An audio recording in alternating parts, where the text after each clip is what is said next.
La prédication de la croix, la parole de la croix émane de Dieu. Et comme la parole créatrice qui fit le monde, elle est omnipotente, toute puissante. Par sa parole, par les ambassadeurs de sa parole, prophètes et apôtres, Dieu, nous montrant son Fils bien-aimé sur la croix, nous dit « Tuez-la, crucifié avec lui ».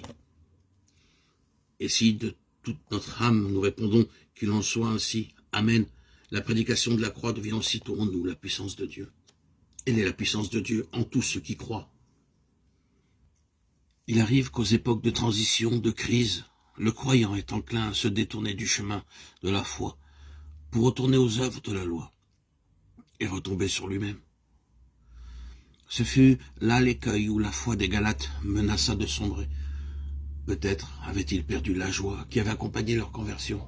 Peut-être n'avaient-ils pas compris toute la signification du calvaire. De sorte qu'ils se trouvaient dans un état de dépression, favorable aux entreprises de ceux qui voulaient les ramener aux œuvres de la loi.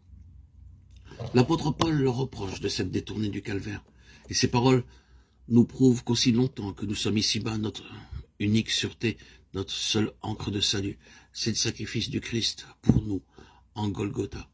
Oh, Galates insensés, vous, aux yeux de qui j'ai si vivement dépeint Jésus-Christ crucifié, Galates 3:1.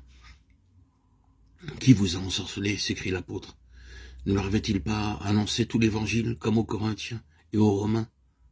Comment avait-il pu oublier si rapidement une telle démonstration de la mort de Christ pour retourner en arrière? Qui a détourné vos regards du calvaire? Qui vous a fasciné, séduit? Galates 3:1-2. Seriez-vous assez insensé pour revenir aux œuvres mortes? Lorsqu'ils avaient regardé au crucifié, ils avaient reçu l'Esprit en croyant simplement au message de la foi. Ils avaient alors fait l'expérience que la prédication de la croix était bien la puissance de Dieu.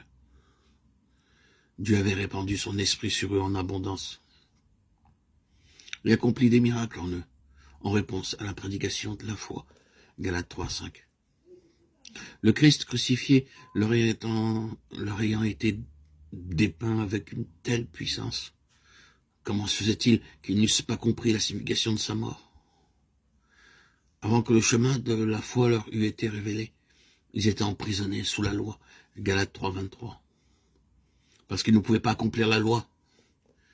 Mais Christ les avait rachetés, avait été fait malédiction pour eux, de sorte qu'ils pouvaient par un acte de foi recevoir le Saint-Esprit.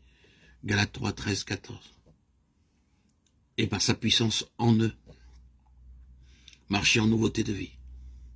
Avaient-ils oublié que c'était par la foi en Jésus-Christ qu'ils étaient devenus enfants de Dieu, et que tous ceux qui avaient été baptisés en Christ avaient revêtu Christ? Galates 3:27.